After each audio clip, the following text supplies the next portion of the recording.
요한복음 8장 12절 제가 읽겠습니다. 예수께서 또 일러 가라사대 나는 세상의 빛이니 나를 따르는 자는 어두움에 다니지 아니하고 생명의 빛을 얻으리라.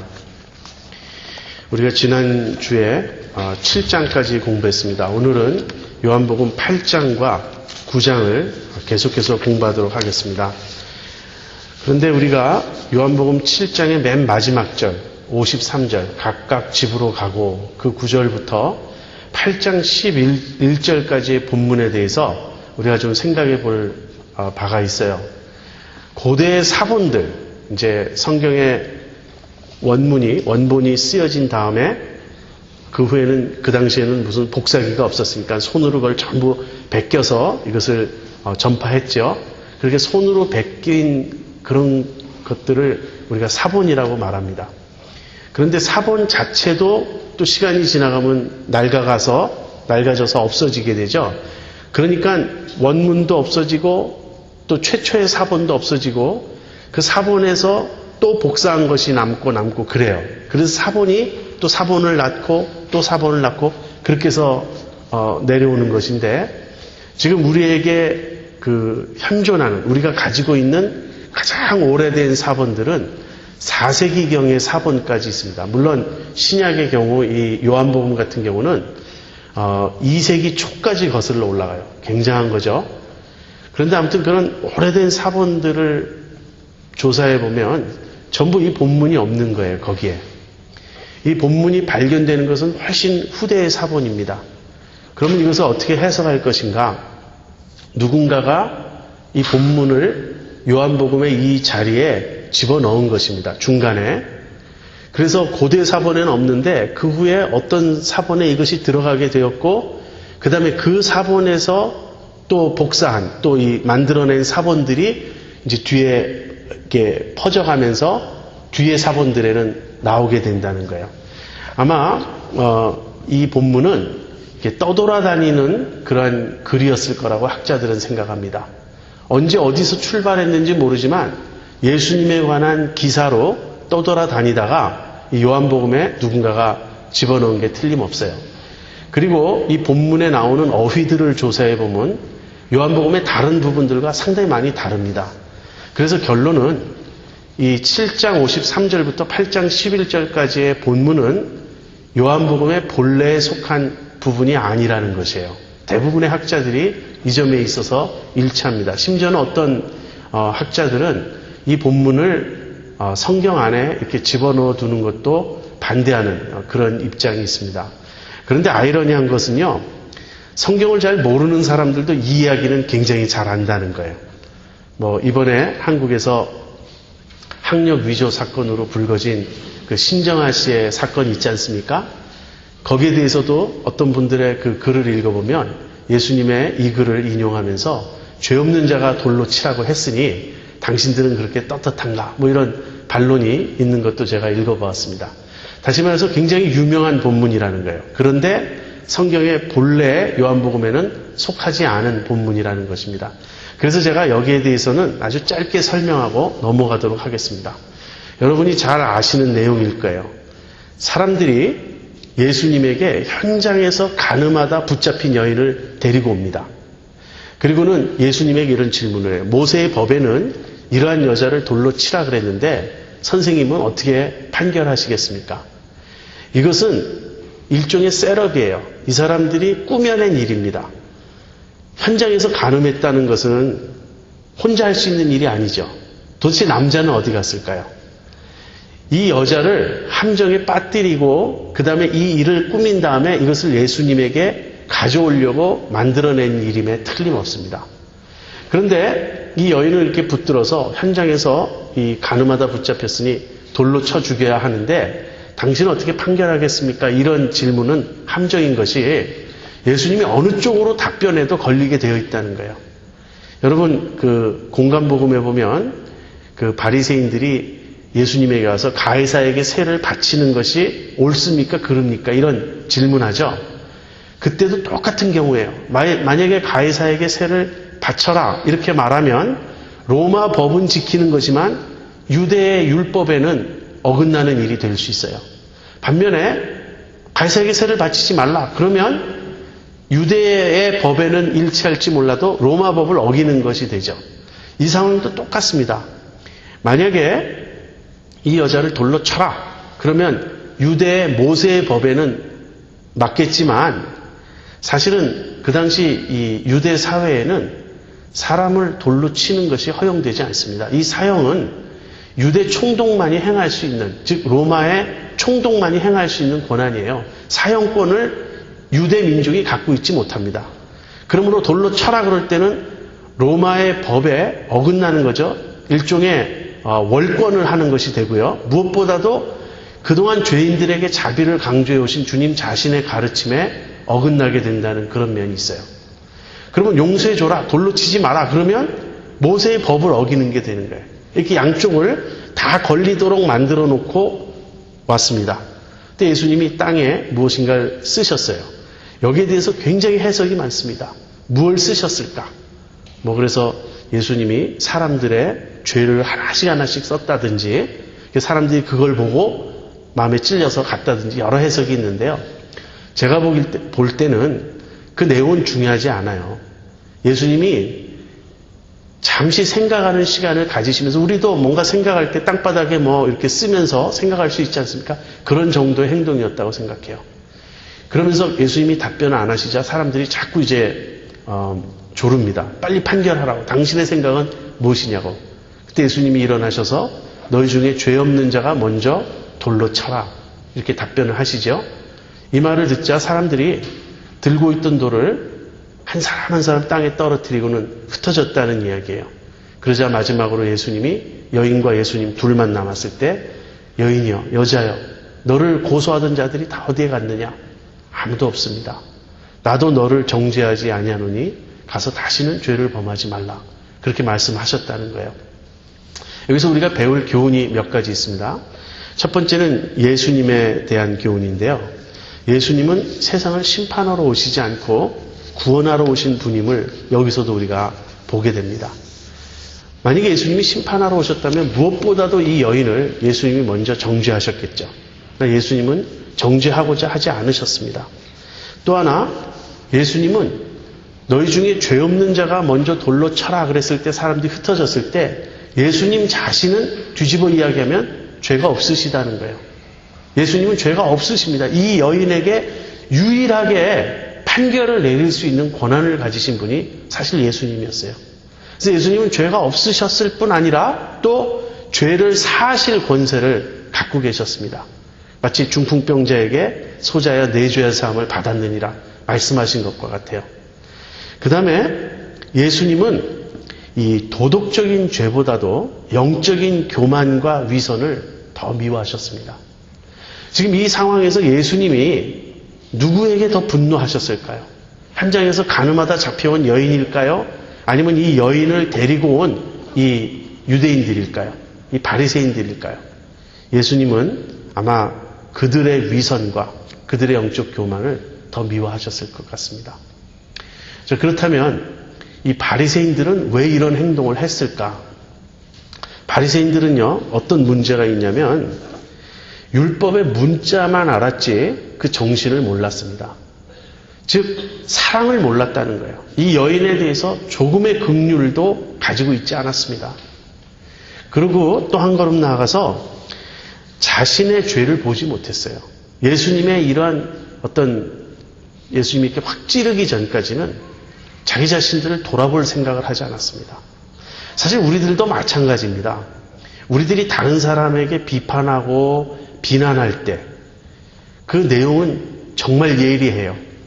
얼마나 남의 잘못을, 남의 동기의 그 불순함과 교만함과 그 자아의 그 문제들을 얼마나 날카롭게 우리가 파헤치는지 우리들의 비난의 내용 자체는 많은 경우 옳을 것입니다. 우리가 본 그대로 우리 이웃들은 사실 그렇게 정직하고 진실하고 그런 사람들이 아니에요. 그런데 남들의 문제를 그렇게 잘 파헤치는 우리가 우리 자신에 대해서는 전혀 보지 못한다는 거예요. 우리가 우리의 실상을 안다면 다른 사람을 정죄할 수 없다는 거예요. 왜? 다른 사람을 판단하는 그 판단이 그대로 나에게 돌아온다면 우리가 어떻게 그렇게 하겠습니까? 바울이 그렇게 말하잖아요. 남을 판단하는 사람아.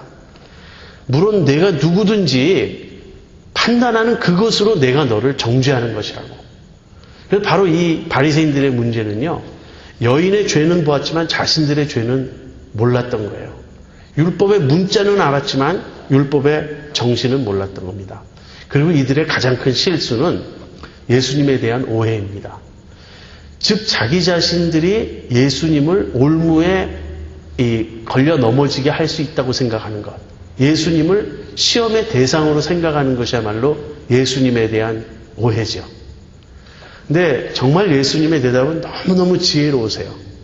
어떻게 빠져나갈 구멍이 없어 보이는데 아무 거리낌 없이 쑥 그냥 빠져나가시는 그런 모습이에요. 공간복음에 나오는 모든 예수님 시험 기사들도 다 마찬가지입니다. 자, 마지막으로 여인에 대해서 하나 더 생각해 본다면 예수님은 여인에게 죄를 용서하십니다. 나도 너를 정죄하지 않는다. 그러나 진정한 용서는요, 우리가 정말 용서받는다는 말은 그 죄 자체로부터 벗어나야 하는 것입니다. 그래서 가서 다시는 죄를 범하지 말라. 예수님이 그렇게 말씀하세요. 이 여인은 이 예수님의 진정한 용서의 은혜를 여기서 체험했기 때문에 가서 다시는 간음하지 않았을 거라고 저는 생각합니다. 아무튼 이 얘기는 요한복음의 지금 전체 흐름하고는 사실 관계가 없어요. 그래서 7장 52절, 그러니까 53절부터 8장 11절까지가 이 삽입문인데 요걸 빼고 나면 7장 52절에서 8장 12절이 이렇게 연결될 때 얘기의 흐름이 아주 자연스럽게 연결됩니다. 그렇다면 어떤 이야기였는가? 7장에서 어떤 이야기가 진행됐는지 여러분 기억하십니까? 7장은요, 예수님이 초막절 중반에 예루살렘에 올라가셔서 그 예루살렘 성전에서 유대인들과 논쟁하시는 내용이 담겨 있습니다. 근데 7장은 거슬러 올라가면 5장까지 거슬러 올라가요. 5장에 예수님이 예루살렘에 있는 베데스다라는 목가에서 38년 된 병자를 고치신 일이 나오죠. 예수님이 38년 된 병자를 고치신 후에 그 일을 안식일에 행했다 그래서 유대인들과 충돌합니다. 근데 예수님은 아버지께서 지금도 일하시니 나도 일한다 이렇게 답변을 하셨어요. 즉 안식일이지만 참된 안식이 없어요. 38년 된 병자가 있다는 것은 이미 거기 안식이 깨어져 있는 거 아닙니까? 죄와 사망과 고통이 있는 것 아닙니까? 그래서 하나님은 더 이상 안식하고 계시지 않는다는 거예요. 하나님은 지금 일하고 계신다는 거예요. 어떤 일을 하고 계십니까? 구속의 일을 하시는 거죠. 창조의 일은 6일 동안에 마치시고 7일에 쉬셨지만 제7일이 이어지고 있는 지금도 진정한 안식이 없기 때문에 하나님은 재창조의 일을 하고 계시다는 거예요. 그런데 예수님이 여기서 아버지께서 지금도 일하시니 나도 일한다고 하면서 안식일을 범했을 뿐 아니라 더 중요한 문제는 하나님을 자기의 친아버지라고 부르면서 자기를 하나님과 동등되게 여기셨다는 거예요. 이것 때문에 유대인들이 이제 분노하고 신성 모독죄로 생각하고 예수님을 공격하게 됩니다. 5장의 내용은 무엇이었냐면 예수님이 계속해서 아버지와 자기의 관계에 대해서 말씀하신 거예요.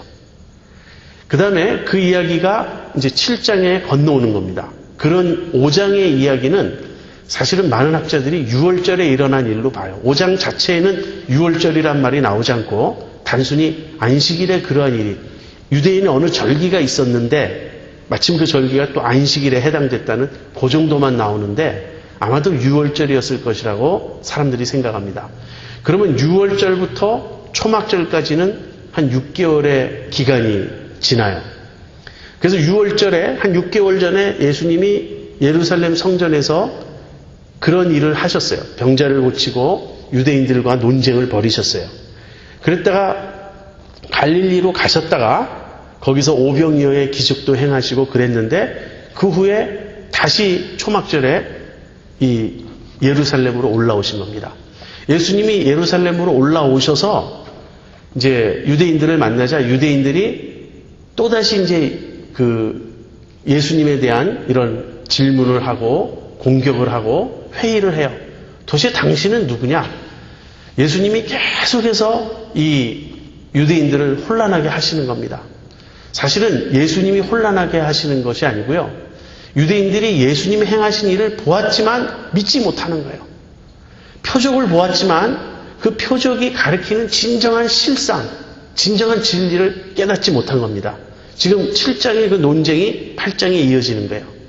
그래서 예수님이 8장에서 나는 세상의 빛이다 이런 말씀을 하십니다.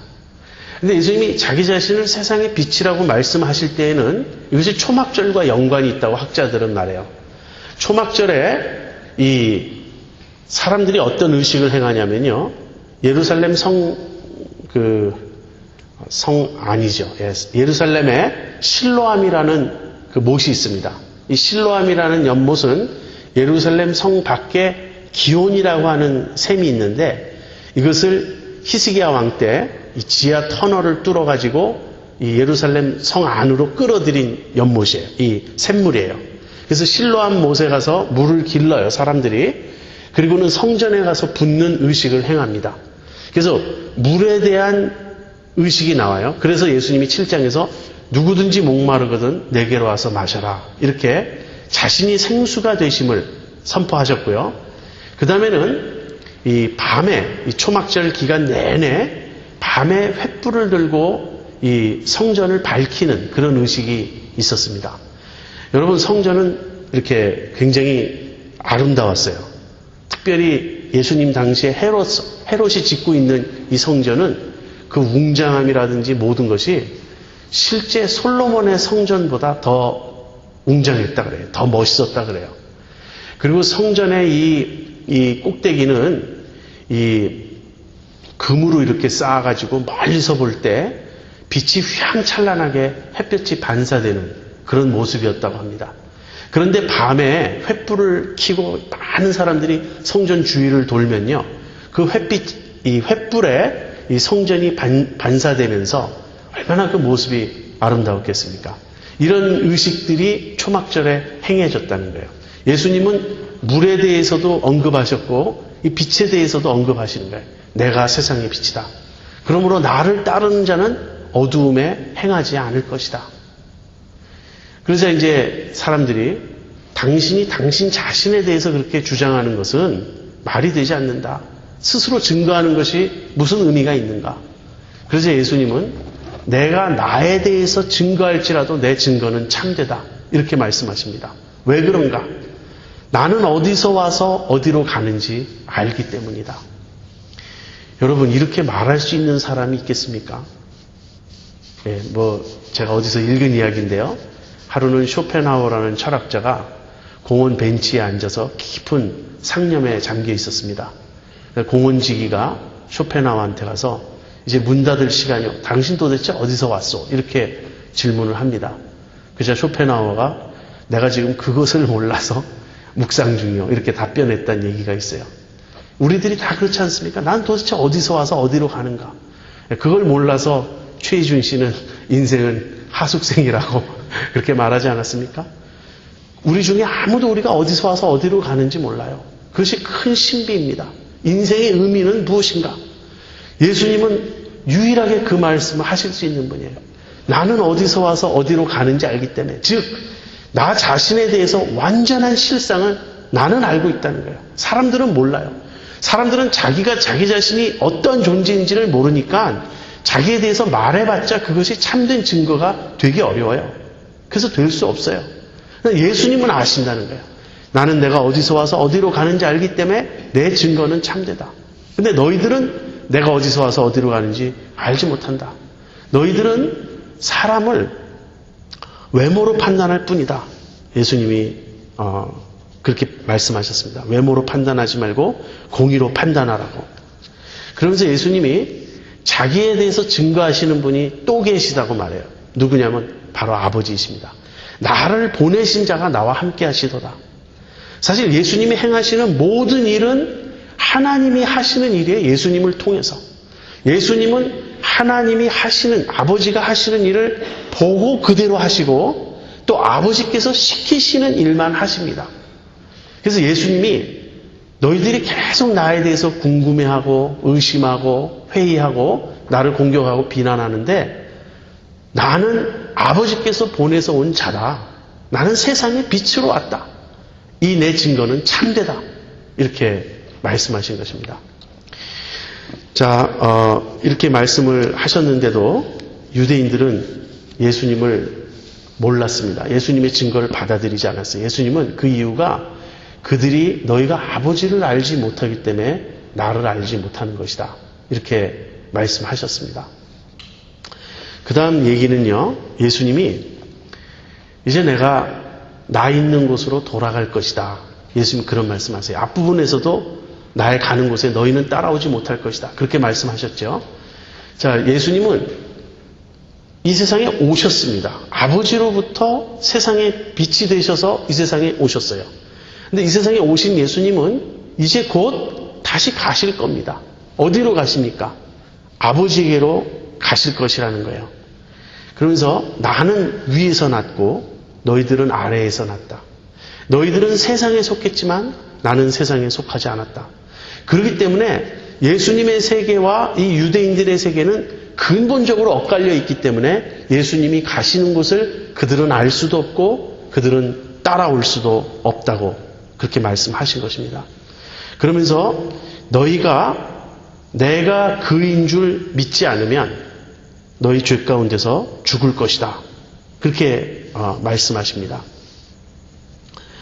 내가 그인 줄, 이 말은요, 영어로 I am he라는 그런 말로 표현됐지만 사실은 I am으로 끝나는 그런 문장입니다. 내가 인 줄 알지 못하면 이상하죠. 우리말로도. 그래서 우리말로도 내가 그인 줄 이렇게 그라는 말을 넣었어요. 그렇지만 내가 인 줄 이렇게 돼 있단 말이에요. 그래서 이것 역시 예수님이 I am이라는 I am, 에고 에이미 이 단어는요 구약의 하나님의 이름이에요.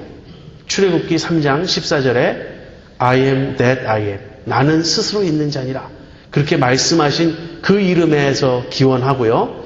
이사야서를 보면 40장부터 55장 사이에 내가 그이라 내가 그다 I am he 이런 말이 굉장히 많이 반복되어서 나옵니다.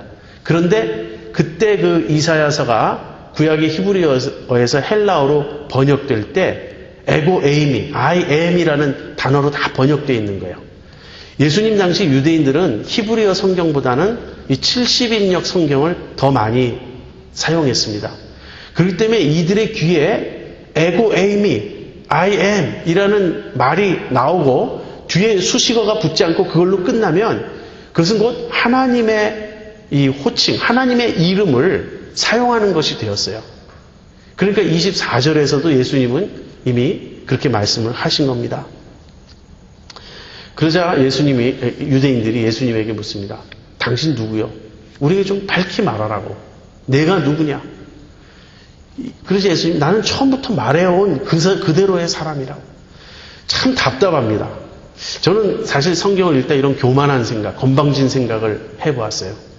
내가 예수님이라면 좀 더 자세히 설명할 텐데 그래서 내 말을 좀 제대로 들으라고 내가 어떤 자인 줄 내가 자세하게 밝히겠다고 그러면 좋지 않을까. 왜냐하면 읽을 때 답답한 느낌이 있어요. 그런데 핵심은 그것이 아니에요. 예수님이 자기 자신에 대해서 자꾸 수수께끼처럼 말씀하셔서 유대인들이 못 알아듣는 것이 아닙니다. 예수님이 진실을 말하면 그 진실 자체가 유대인들에겐 수수께끼가 되어버리는 거예요. 그러니까 제가 건방진 생각을 했다는 것입니다. 예수님이 그 이상 더 밝히 자기 자신을 드러낼 수가 없어요. 그런데도 유대인들은 깨닫지 못합니다. 왜 깨닫지 못하죠? 예수님은 위에서 나셨고 이 유대인들은 아래서 났기 때문에 그렇습니다. 그러면 예수님은 어떻게 깨달을 수 있단 말이냐? 대답은 하나예요. 아버지께서 예수님에게 이끌어 오시는 자들만 안다는 거예요. 이것이 믿음의 신비입니다. 사실 요즘에도 똑같은 일이 계속 반복되고 있습니다. 사람들은 예수님에 대해서 우리가 증거하는 것, 성경이 말하는 바를 들을 때 이해를 못합니다. 콧방귀를 끼고 말도 안 된다 그러고 자기들 나름대로 자기들의 틀에 맞춰 예수님을 이해하고자 합니다. 예수님이 하나님으로부터 오셨다든지 위에서 났다든지 하는 말은 이해 불가능한 일이에요. 왜? 위를 모르니까요. 위를 인정하지도 않습니다. 그래서 아래의 관점에서만 보려고 하니, 세상적 관점에서만 보려고 하니 예수님을 그저 위대한 스승 정도로, 인류 4대 성인 중 한 분 정도로 그렇게 인정하면서 마치 자기들이 큰 선심이나 쓰는 것처럼, 기독교인들에게 큰 선심이나 쓰는 것처럼 그렇게 말합니다. 근데 C.S. 루이스가 말한 것처럼요, 예수님은 자신이 주장한 그대로 하나님이시든지 아니면 위대한 스승도 될 수 없어요. 하나님이 아니시면서 그렇게 주장했다면, 그걸 알고 주장했다면 사기꾼인 거고요, 모르고 주장했다면 정신병자일 뿐입니다. 예수님은 다른 선택의 여지를 두지 않으셨어요. 그래서 예수님이 나는 처음부터 그대로 말했다고, 그리고 너희들이 나를 든 후에 내가 그인 줄 알게 될 것이라고. 무슨 말입니까? 예수님을 든다는 말은요, 예수님을 십자가에 못 박는다는 말입니다. 예수님이 십자가에 못 박히고 그 후에 부활하신 후에, 그래서 이 제자들이 예수님의 부활을 증거할 때 이제 많은 유대인들이 믿게 되는 거죠. 그것도 사실은 뒤돌아놓고 보면 참 소수였습니다. 요즘 생명의 삶에서 로마서를 묵상하는데요, 로마서 9장을 지금 끝부분을 지나가고 있거든요. 근데 바울의 고민이 그것이었어요. 왜 이스라엘이 하나님의 택한 백성인데 그리스도를 믿지 않느냐, 복음을 거부하느냐 하는 거예요. 이 문제가 얼마나 바울에게 심각한 고민이었는지 바울이 로마서의 다른 어떤 부분보다도 그 9장, 10장, 11장 그 부분에서 구약을 그렇게 많이 인용해요. 성경을 계속 묵상하는 겁니다. 성경이 뭐라고 말하나. 아무튼 이게 참 어려운 문제입니다. 자기 땅에 오매 자기 백성이 영접지 아니하였으나, 어떤 신약 학자는 그렇게 썼습니다. 성경 전체에서 이 말처럼 슬픈 말이 없다고. 자기 땅에 오매 자기 백성이 영접지 아니하였으나. 근데 아무튼 예수님이 이렇게 말씀하시자, 너희들이 나를 든 후에, 인자를 든 후에 내가 그인 줄 알 것이다. 이렇게 말씀하시자 그 말을 듣고 믿은 자들이 많았다. 이렇게 말합니다. 얼마나 반가운 소식입니까? 저도 성경을 읽다가 그 말을 탁 대하는 순간, 야, 이제 뭔가 일이 풀리나 보다. 드디어 예수님이 어떤 분이신지 깨달은 자들이 이제 많아진 거예요. 그런데 그 뒤를 읽어보면요, 이 믿음이라는 게 아주 표면적이고 온전한 것이 못 되었습니다. 결국 다음 말씀을 예수님이 하시자 유대인들의 이 얄팍한 믿음은 다 깨어집니다. 저는 여기서도 또 이제 건방진 생각을 합니다. 예수님보다 앞서가는 거죠. 아니, 조금 믿음이 생길동 말동하면요, 좀 부드럽게 말씀하셔서 어떻게든지 교회에 좀 남게 하고 이렇게 좀 하면은 믿음이 생길 것 아닙니까? 좀 기복주의도 적당히 좀 눈 감아주고, 예수 믿으면 잘 된다는 말도 좀 가끔 하고, 죄 얘기 좀 그만하고. 근데 예수님은요, 정확히 그 얘기를 하시는 거예요. 너희는 죄인이라고. 너희는 너희 아비 마귀에게서 났다고. 막 사정없이 얘기를 하니까 예수님을 믿을 똥말똥 했던 사람들, 조금 마음이 열렸던 사람들이 그냥 확 다 그냥 닫아버리고 예수님과 또 원수지간이 되는 거예요. 예수님은 철저히 무슨 인정에 의존해서 날 제발 믿어주세요, 이런 태도로 접근하신 적이 한 번도 없습니다. 사실 우리도 복음을 전할 때 그 입장이 있어야 되겠어요. 뭐냐면 우리의 말로 설득할 수 없다는 것. 내가 어떻게 잘하면 믿을 거라고 생각하지 마시고요. 물론 그렇다고 무례하게 하라는 것이 아니라 하나님께서 택하신 자들은 믿는다는 확신을 가져야 됩니다. 그것만이 우리의 확신이에요. 자, 아무튼 그래서 예수님이 처음에 나는 세상의 빛이다, 내 증거는 참되다, 이렇게 말씀하시고요. 나는 다시 아버지께로 돌아갈 것이다, 이렇게 자기가 어디서 왔는지를 말씀하신 후에 이제 예수를 믿는 자들이 많자, 예수님 믿는 자들이 많아지자 예수님이 이제 유대인들의 실상을 밝힙니다. 너희가 내 말에 거하면 참 내 제자가 되고 진리를 알지니 진리가 너희를 자유케 하리라. 이 말씀도요, 또 성경 잘 모르는 사람들이 굉장히 많이 알고 인용하는 말씀이에요. 진리를 알지니 진리가 너희를 자유케 하리라 하지 않았느냐. 근데 이 말의 실상은 사실 대부분 모릅니다. 실제는 여기서 예수님을 믿은 자들이 많았는데 예수님이 요구하시는 믿음이 무엇인가를 밝히시는 거예요. 너희가 내 말에 거하면, 이 거한다는 것은요, 순간적인 인정을 의미하지 않습니다. 짧은 찰나에 고개를 끄덕이는 그것이 아니고요, 계속적으로 예수님의 말씀 안에 머물러야 한다는 뜻이에요. 무슨 말입니까? 예수님의 말씀을 온전히 인정해야 한다는 거예요. 그리고 그 말씀을 붙잡고 예수님과 인격적인 관계를 맺고 내 말에 거하면, 이 말은요, 내 안에 거하면과 동일어입니다. 예수님 안에 계속적으로 거해야 돼요. 예수님 안에 거하는 길은 신뢰와 순종 아닙니까? 예수님을 참되다고 인정하고 예수님을 신뢰하는 것입니다. 그분의 말씀 그대로 따라 사는 것입니다. 이것이 믿음이에요. 그 이하의 믿음은 구원 얻는 믿음이 아니라고요. 많은 사람들이 예수님을 어느 정도 인정하는데 어느 정도 인정하는 것이 믿음이 아니라는 거예요. 사실은 예수님에 대해서 신학적으로 정확한 지식을 가진 그런 존재가 있었습니다. 귀신이에요. 그것도 예수님 사역 초기에 갈릴리 가버나움 회당에서 예수님이 들어가시자 귀신 들린 자가 소리 지르죠. 나사렛 예수여, 나는 당신이 누군 줄 아나이다.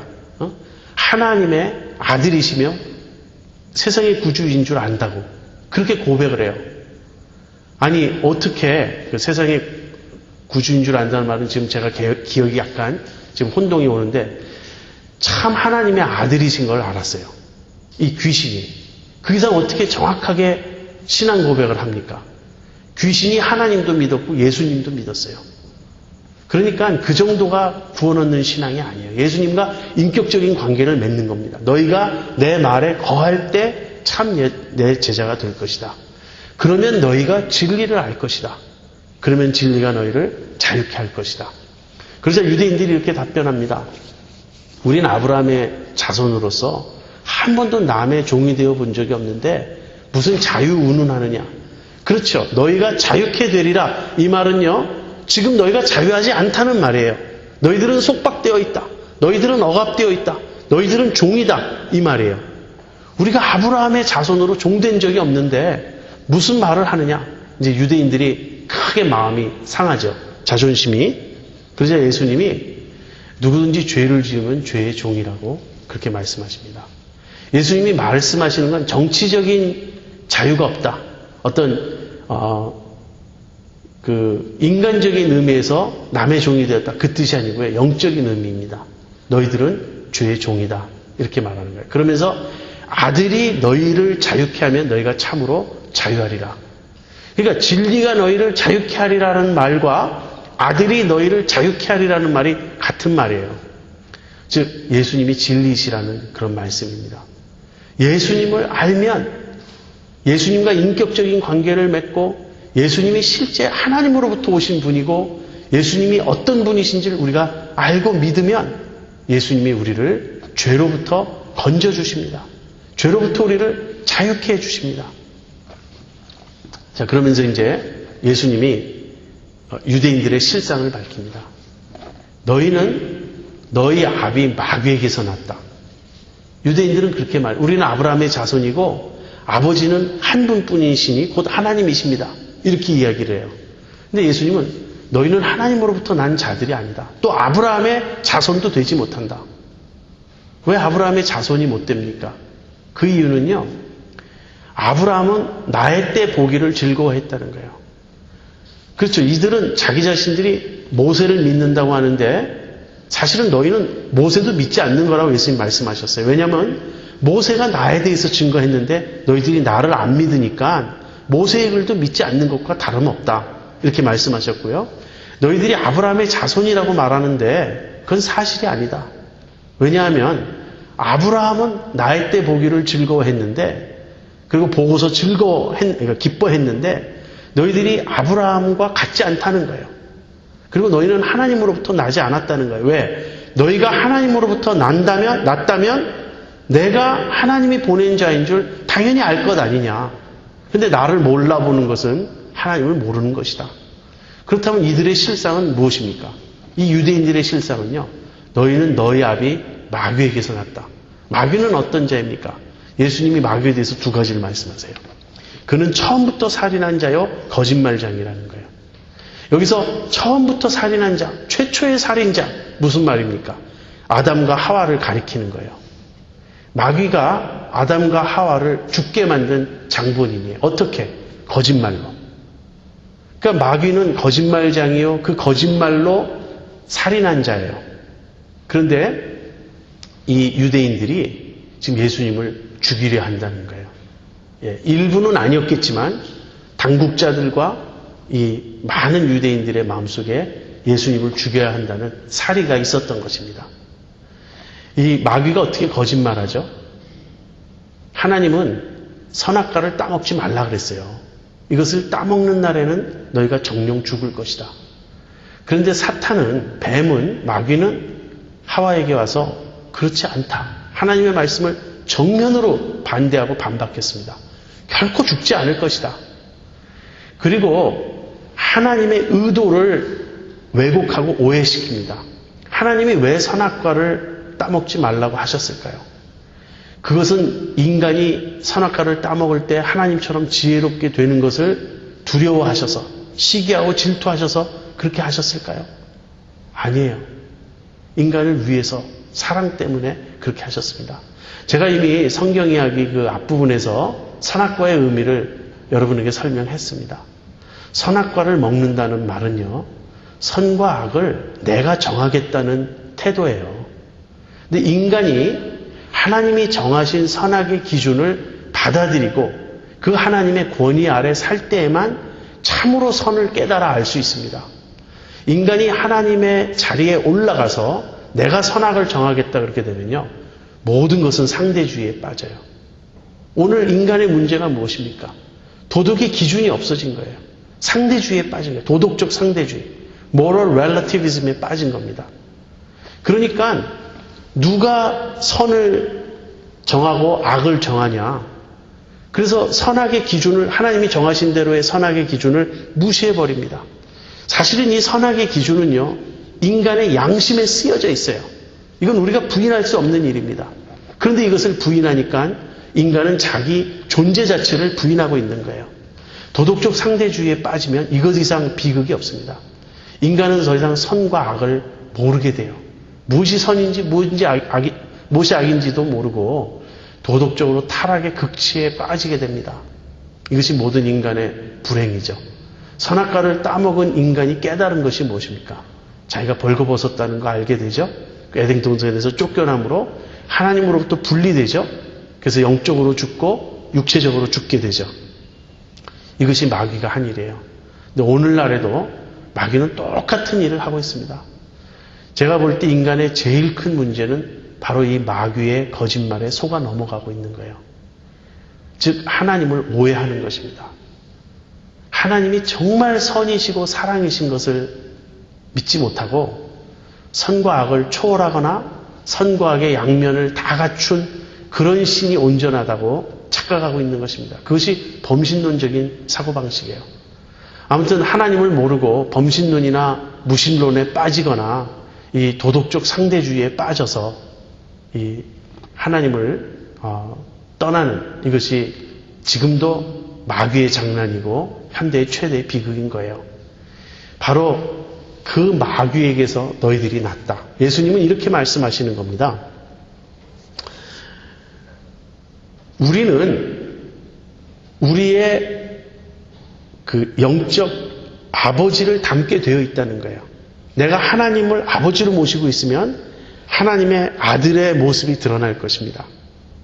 그렇다면 하나님의 아들 된 자의 첫 번째 특징은 뭐냐면요, 하나님의 the son이에요. 우리는 a son이고 sons죠.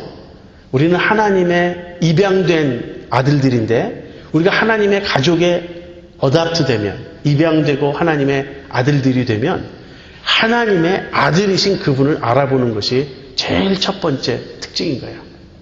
유대인들은 그걸 몰라요. 왜? 하나님에게 속하지 않았으니까. 그렇다면 유대인들이 지금 예수님을 죽이려 하거나 율법을 어기려 하거나 이런 것은 무슨 특징입니까? 그들의 압이 마귀의 모습이라는 거예요. 그러면서 예수님이 자기의 실상을 밝히십니다. 이제 유대인들이 아브라함이 나의 때 보기를 즐거워하였다. 이렇게 말씀하시니까 이제 그럼 당신이 나이가 지금 몇인데 아브라함 운운하느냐? 내가 나이 50도 되지 않았는데 어떻게 아브라함을 보았다 하느냐? 이렇게 이제 묻습니다. 그러자 예수님이 아브라함이 있기 전부터 내가 있느니라. 여기서도 Before Abraham was, I am 이렇게 말씀하세요. 근데 예수님이 만약에 아브라함이 있기 전부터 내가 있었다. 즉 예수님의 pre-existence요. 선제를 말씀하시고자 하셨다면 그렇게 대답하셨어도 될 거예요. 아브라함이 있기 전부터 내가 있었느니라. 그것만 해도 엄청난 주장이죠. 근데 예수님은 문법을 파기하고 문법을 막 망가뜨리면서 주장하신 거예요. 아브라함이 있기 전부터 내가 있느니라. I am, 에고 에임이 또 그렇게 말씀하신 거예요. 이것이 아주 결정적인 신성 주장입니다. 다른 사람들은 이 말 읽고 무슨 말인지 몰라도요. 유대인들은 여기서 실수 안 해요. 당장 돌을 들러서 예수님을 치려고 했죠. 왜? 또 자기가 하나님이라고 주장하고 있는 것이니까.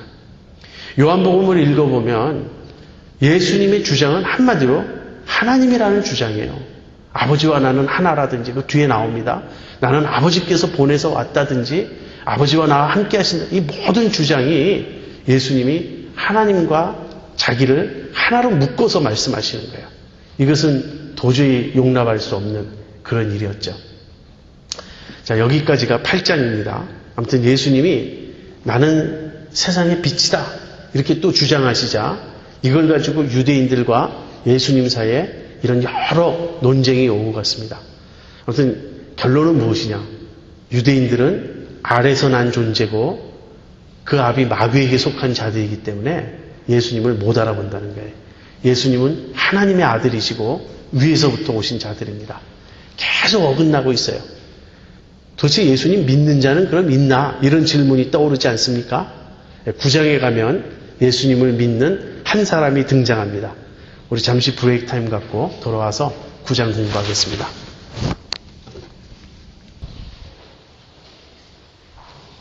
예, 계속 이어서 하겠습니다. 이번에는 이제 요한복음 9장인데요. 9장에는 예수님이 세상의 빛이라고 말씀하신 그 예수님의 자기 주장을 실제로 보여주는 어떤 한 사건이 이제 발생합니다. 예수님이 길 가시다가 나면서부터 소경된 자의 눈을 뜨게 하시는 거예요. 제자들이 그를 보고 예수님, 이 자가 소경된 것은 자신의 죄 때문입니까? 부모의 죄 때문입니까? 이렇게 이제 질문합니다. 그래서 예수님이 누구의 죄 때문이 아니라 그를 통하여 하나님의 영광을 나타내려 하심이라. 그렇게 답변하십니다. 그리고는 때가 아직 낮이기 때문에 우리가 일해야 한다고 말씀하세요. 무슨 뜻이냐면 빛 대신 주님이 그들과 함께 머물러 있는 동안은 낮이라는 거예요. 예수님을 이제 뺏길 날이 오는데 그때는 또 밤이 되죠. 그러니까 이제 예수님이 내가 너희와 함께 있는 동안은 낮이고 이 낮에는 내가 일을 해야 한다고. 그러면서 이제 그 소경을 고쳐주시는데 어떻게 고쳐주시냐면 이제 침을 땅에 뱉어요. 그리고는 그 침으로 이렇게 진흙을 개어서 그 진흙을 그 사람 눈에 이렇게 붙이면서 실로암 못에 가서 씻으라 이렇게 말씀하십니다. 실로암이라는 그 말은 보냄을 받았다라는 뜻이에요. 그러니까 여기에는 어떤 의미가 있습니다. 예수님이 계속해서 자신에 대해서 주장하시는 바는 나는 하나님이 보내서 온 자다. 그거예요. 그러니까 예수님 자신이 보내심을 받은 자입니다. 근데 보내심을 받은 예수님이 그 소경에게 가라고, 너도 가라고 이렇게 보내시죠. 그런데 그 소경이 간 곳이 어디냐면 보내심을 받았다라는 뜻을 가진 실로암 못이에요. 그래서 여기 어떤 연결이 있음을 우리가 보게 됩니다. 아무튼 소경이 그렇게 가서 예수님 말씀하신 대로 눈을 씻자 이제 보게 되었어요. 그런데 마침 그날이 또 안식일이었습니다. 우리는 이런 생각을 하게 돼요. 왜 예수님은 하필 그렇게 안식일에만 이렇게 문제가 생길까? 근데 예수님이요, 일부러 안식일날 하시는 거예요. 안식일의 참 의미를 밝히기 위해서. 진정 안식일의 주인이시며 안식을 주기 위해서 오신 분이라는 것을 밝히시기 위해서 안식일에 이 일을 행하셨다고 우리가 그렇게 생각할 수 있습니다. 자, 이런 일이 벌어졌어요. 예수님이 날 때부터 소경된 자의 눈을 뜨게 하셨습니다. 이것은 예수님이 메시아이시며 메시아의 시대가 도래했다는 것을 보여주는 거예요. 구약에 보면 메시아가 오셔서 하실 일 중에 눈먼 자를 보게 하시는 것이 포함되어 있습니다. 그리고 뒤에 대화 중에도 나오지만 창세로부터 나면서부터 소경된 자의 눈을 뜨게 한 일을 들어본 적이 없다. 이런 말이 나오죠. 눈을 소경된 자, 그것도 특별히 나면서부터 소경된 자의 눈을 뜨게 하는 일은 유대인들의 눈에도, 기적을 여러 번 체험하고 믿는 유대인들의 눈에도 거의 일어나지 않는 일이에요. 그만큼 희귀하고 불가능해 보이는 일입니다. 그렇기 때문에 그것이 메시아 시대의 표적이 되는 거예요. 예수님이 오셔서 그 소경의 눈을 뜨게 했을 때 사람들은 당연히 이분이 메시아구나, 이걸 알았어야 되는데 이제 그걸 모르는 것이죠. 이런 사건이 발생한 후에 이제 사람들의 반응이 나오고 또 여전히 예수님은 누구냐, 이 문제를 가지고 논쟁을 벌이게 됩니다. 먼저 이웃 사람들이 등장해요. 이웃 사람들은 그 사람을 보고서 헷갈립니다. 우리가 아는 사람 같은데 우리가 아는 사람은 소경이고 이 사람은 지금 보고 있는 거예요. 그래서 그 당사자가 자기가 맞다고, 내가 소경이었던 그 사람이라고 이제 밝힙니다. 그러자 이 이웃 사람들이 이 사람을 데리고 바리새인들에게로 와요. 여기서 이웃 사람들은 아주 중립적인 그런 모습입니다. 이 사람으로 인해서 예수님에 대한 믿음을 갖게 되었는지도 알 수 없고요. 바리새인들에게 데려온 것이 무슨 악의로 한 일은 아니에요. 다시 말하면 엄청난 일이 발생했으니 이것을 신학적으로 어떻게 이해해야 하겠는가 하는 그런 의문 때문에 이 사람을 바리새인들에게로 데려왔다고 우리가 그렇게 볼 수 있습니다. 그래서 이제 이웃 사람들은 이 소경되었다가 눈뜬 이 사람을 바리새인들에게까지 데려오고 그가 그인 것을 확인한 수준이에요. 이제 문제는 이제 바리새인들입니다. 바리새인들이 이 소경되었다가 보게 된 자를 만났을 때 이 문제를 어떻게 해결해야 될지 알 수가 없는 거예요. 이들이 혼란에 빠져버렸습니다. 한편으로는 소경의 눈을 뜨게 했다는 것은 엄청난 능력이며 따라서 하나님으로부터 온 자일 것이라는 결론이 가능합니다. 상식적으로 당연히 그렇죠. 근데 유대인들에게 문제가 있었어요. 안식일을 범했다는 거예요. 모세의 율법을 범한 자는 하나님으로부터 온 자일 수 없잖아요. 모세의 율법을 범했다는 것, 안식일을 범했다는 것은 이 사람이 죄인이라는 걸 보여준단 말이에요. 그러니 예수님이 죄인이냐 하나님으로부터 온 자냐, 이것이 이들에게 혼란을 불러일으켰던 것입니다. 그런데 그래서 이제 자기 자신들이 대답을 못하겠으니까 그 소경되었던 자에게 질문합니다. 너는 그를 누구라고 보느냐? 그랬더니 그 소경되었다가 눈뜬 자가 선지자입니다. 하나님으로부터 보냄받은 선지자라고 이제 보게 된 자는 생각을 한 거예요. 여기 바리새인들의 문제가 무엇인가? 저는 한 3가지 정도로 요약할 수 있다고 생각합니다. 바리새인들의 문제는요, 첫 번째로 하나님의 말씀에 장로들의 유전을 더한 것입니다. 성경 어디를 봐도요, 안식일을 구체적으로 어떻게 지켜야 하며 무엇이 안식일을 어기는 것인지에 대해서 세세하게 나와 있지 않습니다. 안식일에 일하지 말고 쉬라는 그거죠. 그렇다면 무엇이 안식일을 어기는 것인지에 대해서 누가 규정합니까? 그것이 장로들의 유전이었어요. 바리새인들은요, 모세가 율법을 글로 전했을 뿐 아니라 말로, 구전으로, 오럴 트러디션으로도 전했다고 믿었습니다. 그래서 자기들에게 내려오는 모세의 율법은 두 가지라고 생각했어요. 하나는 성문화된, 글로 쓰여진 오경이 있고요. 창세기, 출애굽기, 레위기, 민수기, 신명기가 있고, 또 하나는 입에서 입으로 구전되어 내려온 장로들의 유전이 있었다는 거예요. 그리고 이 둘을 똑같이 하나님의 말씀으로 취급했습니다. 그러나 예수님은 그렇게 인정하지 않았어요. 장로들의 유전으로 너희들이 하나님의 계명을 폐한다고 책망하셨습니다. 그 대표적인 예가 고르반이죠. 고르반이란 말은 하나님께 드림받았다라는 뜻이에요. 유대인들은 어떤 이런 꾀를 부렸냐면 마땅히 부모를 공경할 때 써야 하는 물건이 있어요. 근데 부모를 공경할 때 쓰기 위해서는 쓴다는 건 아까운 거예요. 그러니까 부모를 공경하고 싶지가 않은 거예요. 그걸로. 그럴 때 어떻게 피해 나가냐면 이 물건은 고르반이 되었다. 그렇게 말하는 겁니다. 내가 하나님께 드림받았다. 그래서 내가 부모님을 이 물건으로 돕고 싶지만 이거는 하나님께 바쳐진 것이라서 그렇게 할 수 없습니다. 얼마나 간교합니까? 겉으로는 마치 하나님을 위하는 척 하지만 경건인 것 같지만 속으로는 하나님의 계명에 불순종하는 방법을 택한 거예요. 그런 식으로 인간의 가르침을 가지고 이 하나님의 계명을 폐하는 것이 이 유대인들, 바리새인들의 특징이었습니다. 예수님은 이것을 너무너무 미워하셨어요. 예수님이 가장 미워하신 죄는 바로 이 위선입니다. 이 기만. 그런데 이 안식일법, 그렇게 장로들의 유전에 의해서 내려오는 안식일법을 보면요, 39가지의 규례가 있어요. 39가지로 안식일날 해도 되는 일, 안 되는 일, 이런 거. 그러니까 해서는 안 되는 일을 규정한 것이 39가지가 있는데요. 그 중에 하나가 반죽하는 거예요. 예수님이 침을 뱉어서 진흙을 갠 것이 거기에 해당된다고요. 여러분, 이게 이해가 되십니까? 이분들은 이해가 되는 정도가 아니라 너무나 당연한 거예요. 일을 하다니. 어떻게 진흙을 개냔 말이에요.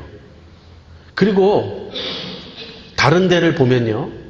죽을 병이 아니잖아요. 일주일 내내 시간이 있는데 왜 굳이 안식일 날 이 일을 해야 되느냐는 거죠. 저는 이 유대인들의 사고방식이 지극히 이해가 됩니다. 저도 그 자리에 있었으면 그랬을 것 같아요. 그렇게 이게 무서운 거예요. 율법주의라는 것이. 율법의 정신을 이해하지 못하고 율법을 그저 하나도 어김없이 세세하게 자구만 완벽하게 지키면 된다는 이런 충동과 의식이 얼마나 강한지 모릅니다. 그래가지고 예수님이 안식일을 범했으니 이 하나님으로부터 온 자가 아니라는 거예요. 아무튼 유대인들의 그 안식일법은 장로의 유전입니다. 성경에 나온 것이 아니에요. 그래서 그것이 첫 번째 유대인들의 문제였고요. 두 번째는요, 안식일의 참 의미를 알지 못했다는 거예요. 요즘에도 비슷한 문제들이 있습니다. 옛날보다는 많이 사라졌지만 주일을 안식일과 동일시하려는 거예요. 그래서 주일을 그럼 어떻게 지켜야 하는가? 주일에 해도 되는 일, 안 되는 일을 자꾸 구분하는 겁니다. 그런데 그렇게 해서 완벽하게 지킬 수도 없고요. 그것이 주일의 의미도 아니에요. 안식일의 정신은 지켜야 한다고 봅니다. 안식일의 정신은 저는 두 가지라고 생각해요. 첫 번째는 정말 쉬는 겁니다. 몸도 마음도 쉴 필요가 있어요. 인간의 몸이라는 것은 일주일 내내 쉬지 않고 일하면 돌아갈 수 없게끔 만들어져 있어요. 그래서 6일 일하고 하루 쉬는 것이 하나님의 창조 질서입니다. 그래서 정말 쉬어야 되겠고요. 두 번째는 영적으로 하나님을 경배하고 하나님을 추구하는 그런 시간으로 써야 합니다. 그래서 직장을 쉬고 일을 쉬고 주일날 교회 와서 예배드리고 그 교제를 나눔으로 몸도 마음도 영혼도 새롭게 하는 것이 참 중요한 일인 거예요. 근데 교회에서도 사실 조심해야 될 면이 있는데 하루 종일 교회 봉사를 하게 함으로써 지쳐서 집에 가게 해서는 참 곤란하죠. 근데 요즘엔 그런 일은 거의 없어요. 그죠? 제가 미국에 왔더니 주일 예배가 있었어요. 근데 주일 예배를 2시나 3시에 드리는 거예요. 아니 이게 왜 저녁 예배인가? 죄송합니다. 저녁 예배가. 주일 예배야 당연히 있는 거고. 왜 주일 예배, 저녁 예배가 2시나 3시에 있느냐? 집에 갔다 오기가 너무 힘들다는 거예요. 그래서 저녁 예배를 2시나 3시에 친교 후에 또 드리다가 그 다음에 스스로들 생각에도 저녁 예배라는 말이 맞지 않으니까 오후 찬양 예배 이렇게 이름이 바뀌었습니다. 그러다가는 그 예배가 없어져 버렸어요. 그렇죠? 그러니까 요즘에 사실 주일날 하루 종일 교회에서 보냄으로 피곤해하는 사람은 옛날에 비하면 뭐 거의 없는 것 같아요. 아무튼 안식일의 의미를 몰랐어요. 유대인들이. 안식일의 진정한 의미는 첫 번째로는요. 예수님 안에서 안식을 누릴 수 있다는 그 진리를 깨닫는 것입니다. 하나님께서 안식할 때를 주신다. 참된 안식이 오고 있다. 그 참된 안식은 여호수아가 주지 못했다. 히브리서에 보면 나오죠. 가나안 땅에 들어갔는데 가나안 땅에 들어간 것이 안식이 되지 못했어요. 계속 거기는 전쟁이 있었고 결국은 그 땅에서 쫓겨나는 심판도 받지 않았습니까? 그렇다면 안식일의 참된 의미는 무엇이냐? 예수님인 거예요. 구약의 성전도 예수님을 가리키고요. 안식일도 예수님을 가리키는 겁니다. 예수 믿는 게 안식일을 지키는 거예요. 예수 믿으면 참 안식을 얻잖아요. 그래서 첫 번째로는 예수 믿어야 되는 거고요. 그 다음에 예수님을 아는 경지까지는 못 왔다 할지라도 안식일의 참된 의미는 뭐 그렇게 세세히 따져서 일이냐 아니냐를 규정하는 데 있지 않고요. 선을 행하는 데 있습니다. 하나님의 그 어떤 재창조의 사역에 자신들도 동참해서 안식일에 선을 행하는 것이 아름다운 일인 거예요. 이런 안식일의 의미를 전혀 몰랐습니다. 유대인들은. 그 다음에 세 번째 그들의 문제는 무엇이냐면 무엇보다도 예수님에 대해 그릇된 선입견을 갖고 있었다는 것입니다. 24절에 보면 우리는 그가 죄인인 줄 아노라 이렇게 말합니다. 여기서 중요한 것은 이것입니다. 여러분 이 바리새인들이요. 예수님의 능력을 보면 하나님으로부터 온 분 같고 안식일 법을 어기는 걸 보면 아닌 것 같고 이것으로 혼돈을 느낀 것이 사실 아니라는 거예요. 무슨 말이냐면 이들의 마음에는 이미 결론이 나 있었던 겁니다. 예수님을 죽이기로 작정했고 예수님은 죄인이라는 선입견을 갖고 있었던 거예요. 그러니까 예수님의 어떤 일을 행하시더라도 예수님이 자기들 편이 아닌 이상에는 예수님은 항상 정죄되게 되어 있습니다. 이들은 이 중립적인 눈을 가지고 있지 못하고 이미 그릇된 선입견으로 삐뚤어지게 이렇게 가 있는 거예요. 그럼 왜 그런가? 이렇게 물어보면요. 한면으로 대답한다면 그들의 영적 교만 때문이에요. 본다고 하는데 보지 못하는 겁니다. 다른 면으로 이야기한다면 하나님의 택함을 받지 못한 거예요, 사실은. 하나님께서 예수님에게로 끌어오지 않으면 아무도 알 수 없다는 그 진리를 확인시켜 주는 거죠. 자, 이것이 바리새인들의 이제 모습이었습니다. 근데 이제 바리새인들이 이 소경되었다가 보게 된 이 자의 문제를 해결할 길이 없으니까 부모를 불러옵니다. 우린 믿을 수 없다. 이 사람 정말 날 때부터 소경이었다는 이 말을 믿을 수 없다. 부모를 불러오니까 부모가 인정을 해요. 그가 우리 아들 맞다. 날 때부터 소경이었던 건 맞다. 그 지금 보게 된 것도 맞다. 그런데 어떻게 보게 되었느냐에 대해서는 우리한테 묻지 마라. 그건 저 아이가 다 컸으니 저 아이한테 직접 물어보라. 그런데 요한복음에서는 이렇게 말합니다. 이미 예수를 인정하는 사람은 회당에서 출교하기로 결정한 것을 알고 두려워했던 거예요. 이 부모는 어떤 사람들인가? 아까 이웃 사람들은 정말 이 겉도는 사람들이죠. 아주 중립적인 사람들이. 바리새인들은 이 증거 앞에 자기들의 삐뚤어진 마음과 그릇된 선입견으로 증거 자체를 똑바로 보지 못하는 영적 소경들이었습니다. 그렇다면 이 부모는 어떤가? 부모들은 보는 거예요. 사실을 아는 거예요. 그렇지만 인간을 더 두려워했던 겁니다. 하나님보다. 그리고 예수님이 앞부분에서도 말씀하신 것처럼 영광을, 사람의 영광을 하나님의 영광보다 더 추구했던 자들입니다. 그래서 이런 사람들은 예수님의 씨 뿌리는 자의 비유로 가보면요.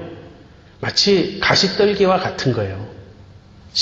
믿음의 씨가, 말씀의 씨가 떨어져도 세상의 염리, 재리의 유혹, 이런 거에 막혀서 다른 어떤 부수적인 그런 요인들 때문에 씨가 자라지 못해요. 예수님의 증거를 압니다. 예수님의 기적을 보았고, 특별히 자기 아들에게 일어난 일인데 얼마나 놀라겠어요. 그런데도 예수님에 대해 바른 입장을 취하지 않습니다. 우리 예수님 믿습니다. 맞아요. 이 아이를 고치신 분은 예수님이시고요. 예수님이 능력으로 고치셨고 우리는 그분을 믿습니다. 목숨 걸고 증거해야 되는 것 아닙니까? 그러질 못했어요. 그럼 마지막으로 이 소경된 자, 이 사람입니다. 아까 제가 왜 예수님을 믿는 사람이 그렇게 적은가? 사실 예수님의 인기는 갈릴리에서 폭발적이었습니다. 유대로 오기 전에 갈릴리에서는 예수님이 기적도 많이 행하셨고요. 수없이 많은 사람이 예수님을 따랐어요. 그런데 예수님의 인기 절정의 순간에 다 떠났죠. 예수님의 인기가 최고로 올라갔을 때가 언제였죠? 오병이어의 기적이었죠. 그럴 때 예수님을 임금으로 세우고자까지 했어요. 예수님이 생명의 떡 말씀을 하시자 거기에 그냥 다 떠나가고 말았습니다. 그래서 아무튼 우리가 맨 마지막에 예수님 부활하시고 승천하신 후에 남아있는 제자들 보면 소수만 남아있지 않습니까? 그렇게 예수 믿는 자들이 참 적어요. 그것이 늘 마음에 참 안타깝고 궁금합니다. 그런데 여기 한 사람, 믿는 사람을 소개하는 거예요. 누군가? 소경되었다가 눈뜬 사람이에요. 이 소경되었다가 눈뜬 사람은 이제 바리새인들이 불러서 너는 그를 누구로 하느냐 이렇게 묻자 저는 선지자라고 생각합니다. 그 다음에 다시 또 불러와요. 부모가 자기 아들에게 직접 물어보라고 하니까. 그래서 다시 한번 설명해보라. 그러니까 이 사람이 참 이상한 거예요. 이미 내가 다 얘기했지 않느냐. 왜 내가 얘기한 것을 다시 물어보느냐. 그러면서 당신들도 저를 믿고자 하나이까? 이렇게 질문을 해요. 그러자 막 화가 나가지고요. 우리는 모세의 제자다. 막 그러면서 이 사람을 막 핍박하고요. 그 다음에 이 사람이 그렇게 말합니다. 창세로부터 날 때부터 소경된 자의 눈을 뜨게 했다는 이야기를 내가 읽어본 적이 없다. 들어본 적이 없다. 하나님이 보내시지 않았다면, 하나님으로부터 오시지 않았다면 어떻게 이런 능력을 행할 수 있느냐. 그러면서 그가 죄인인지 아닌지 나는 모르지만 내가 한 가지 아는 것은 나는 장님이었는데 그가 내 눈을 떠서 지금 보게 되었다는 것이다. 이렇게 말합니다. 이 소경은 그러면서 당신들도 믿고자 하나이까 이렇게 말하니까요. 이 바리새인들이 이제 거꾸로 된 거예요. 오히려 네가 우리를 가르치려고 하느냐. 그러면서 그 사람을 이제 쫓아냅니다. 회당에서 아주 쫓아낸 거예요. 출교시킨 거예요. 이 괘씸한. 그러면서 그런데 이 눈먼 사람이 눈 멀었다가 이제 보게 된 사람이 쫓겨나자 예수님이 이 사람을 만나십니다. 만나가지고 내가 인자를 믿느냐. 그러니까 그가 어디에 있습니까? 그래서 내게 말하는 내가 그다. 그러자 제가 믿습니다. 이렇게 고백을 합니다. 그리고 믿는 자가 되어요. 자, 이 소경되었다가 보게 된 자는 누군가? 이 사람은 일단 믿는 자죠. 그러면서 참된 증인의 모델이 되고 있습니다. 앞에도 비슷한 일이 있었죠. 38년 된 병자를 예수님이 고치셨죠. 그런데 38년 된 이 병자의 경우도 그렇고 소경되었다가 보게 된 이 사람의 경우도 그렇고 예수님이 능력을 행하신 뒤에는 사라져 버리셨어요. 이 38년 된 병자도 이제 안식일날 내 자리를 들고 걸어가라 그래서 걸어가는데 유대인들이 너 왜 안식일날 하면 안 되는 일을 하느냐. 그러자 나를 고쳐준 사람이 그렇게 하라 그래서 그랬다. 그러면서 대화가 오고 가거든요. 근데 그가 누구냐 그러니까 대답을 못해요. 예수님이 자리를 피하셨으니까. 그 나중에 예수님을 다시 만나자 곧장 쪼르르 달려가 가지고요. 예수라고. 나 이렇게 고쳐준 사람이 예수라고 고자질 한다고요. 그 38년 된 병자하고 소경되었다가 눈뜬 이 사람은 굉장히 대조를 보이고 있어요. 그 38년 된 병자는 끝내 예수님의 제자가 되지 않았습니다. 예수님 믿지 않았어요. 그냥 다리만 고친 거예요. 그리고는 당국자들의 편에 선 것입니다. 그러나 이 소경된 자는요, 이제 예수님을 믿게 되었습니다. 이 소경된 자의 믿음은 점진적으로 이렇게 발전하는 걸 볼 수 있어요. 처음에는 그가 누구냐 이렇게 물었을 때 내 눈을 뜨게 한 자다. 거기서 출발합니다. 그 다음에는 그가 누구냐? 그가 선지자입니다. 그 다음에 그가 누구냐? 예수님 인자이신 줄 믿습니다. 여기서 내가 인자다 이렇게 예수님 말씀하셨을 때는 하나님으로부터 보냄받은 자, 그리고 세상을 심판할 자, 그리스도 이런 뜻이 그 안에 담겨 있습니다. 그래서 소경은 그렇게 믿게 된 거죠. 참된 증인이란 어떤 자인가? 증인은요, 제일 중요한 증인의 요건은 무엇인지 아십니까? 목격자여야 한다는 거예요. 봐야 된다는 거예요. 이 소경은 직접 체험한 거죠. 본 것입니다. 자기 자신이 직접 체험했으니 그보다 더 확실한 것이 어디 있습니까? 그래서 증인은요, 보고 들은 것이 있어야 됩니다. 체험이 있어야 돼요. 그 다음 두 번째는요, 그것을 솔직하게 담대하게 전하면 됩니다. 이런 말이 있어요. 하나님은 우리를 변호사로 부르시지 않고 증인으로 불렀다. 법정에 가보면 변호사는 모든 걸 재구성해서 왜 이 피고가 죄가 없는지를 변호하는 일을 하죠. 근데 증인들은 무슨 말만 합니까? 보고 들은 것만 말해요. 당신이 그 자리에 있었어? 있었습니다. 무슨 일이 있었는지 얘기해 보시오. 나는 이러이러한 것을 보았습니다. 나는 이 말을 들었습니다. 보고 들은 것만 이야기해요. 물론 우리는 변호하는 일도 해야 됩니다. 우리 속에 있는 소망에 관한 이유를 묻는 자들에게 대답할 것을 항상 예비하라고 성경은 말하고 있어요. 우리들 대부분은 변호의 능력을 그렇게 갖고 있지 못합니다.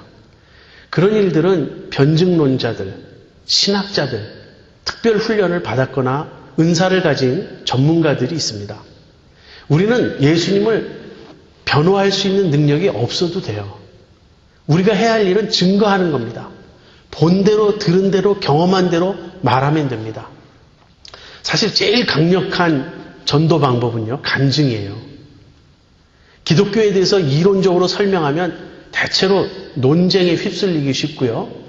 논쟁에 이길 수 있게 완벽한 설명을 하면 상대방은 대꾸할 말이 없으니 입맛만 쩝쩝 다시지만 속으로는 기분이 무지하게 안 좋습니다. 논쟁에서 지고 기분 좋은 사람이 어디 있겠어요. 속으로 그래 너 잘났다 그러고 맙니다. 그러나 간증을 들을 땐 마음이 동하게 되어 있어요. 나도 이렇게 어려웠다고.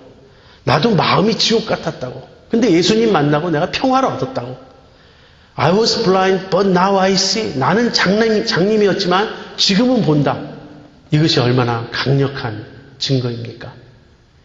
우리는 실제 여기 나오는 이 소경처럼 눈 멀었다가 실제 본 경우는 아니에요.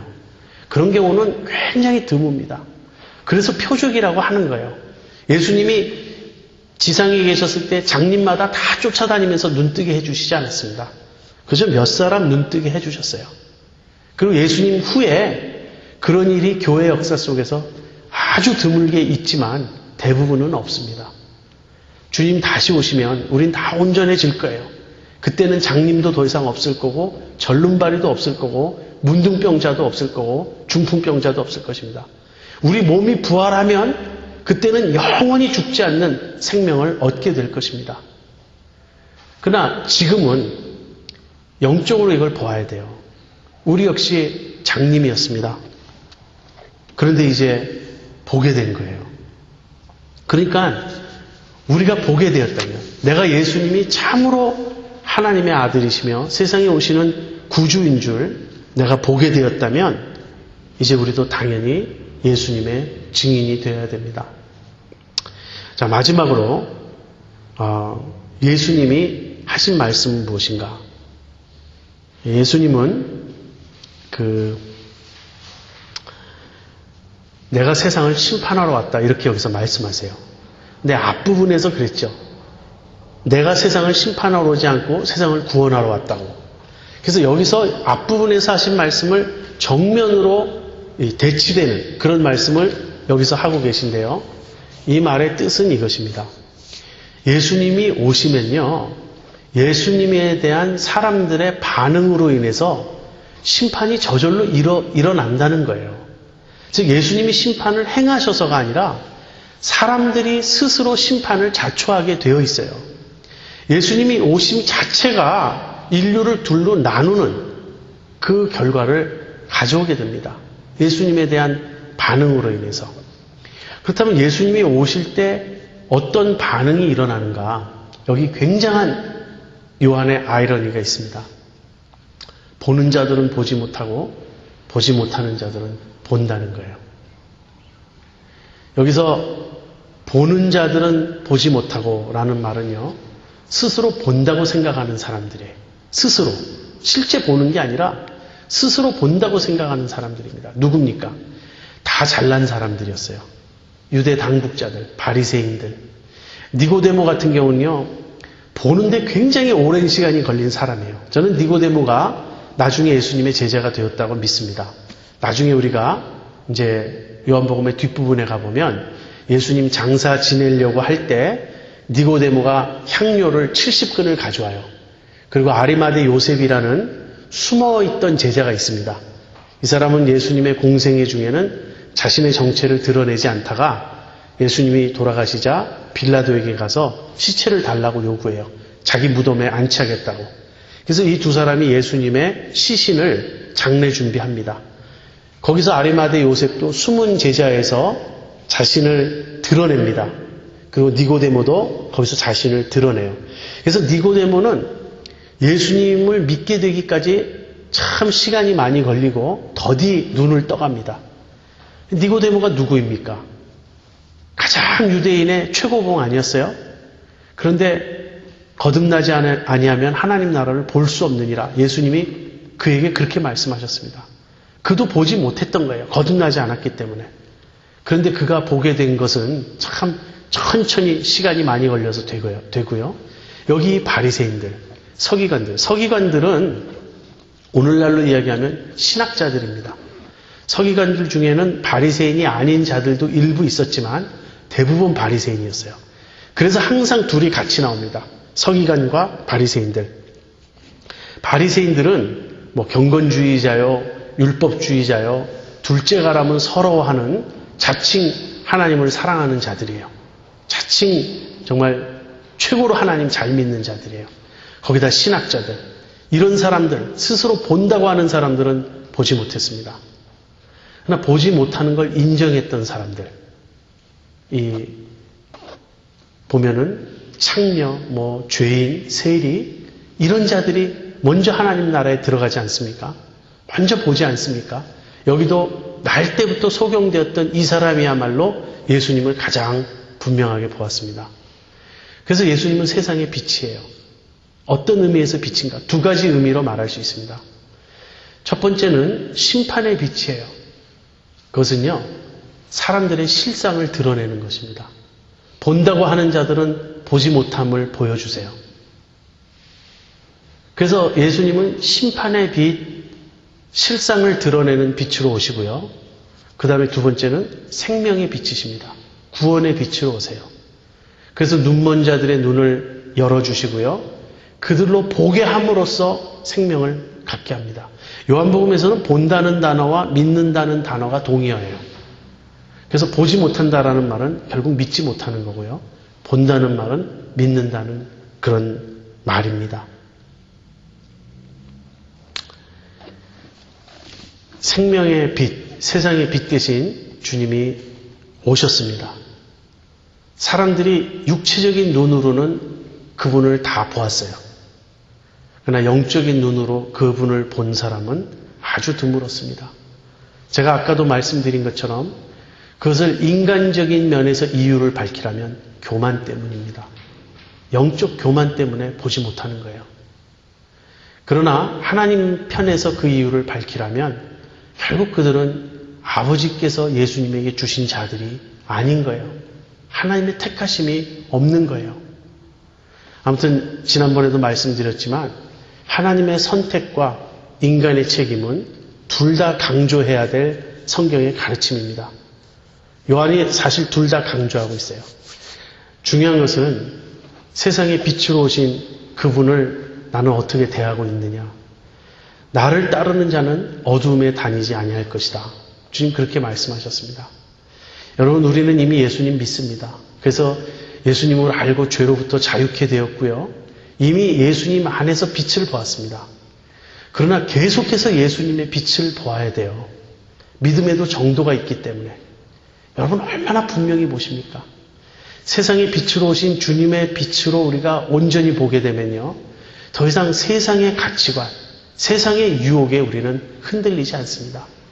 이제는 온전히 예수님을 보았기 때문에 예수님이 기준이요, 예수님이 목표요, 예수님이 우리의 갈 유일한 길이 되시는 거예요. 그렇게 예수님을 분명히 보고 그 생명의 빛, 세상의 빛 안에서 진리와 자유를 누리는 여러분과 제가 되기를 바랍니다.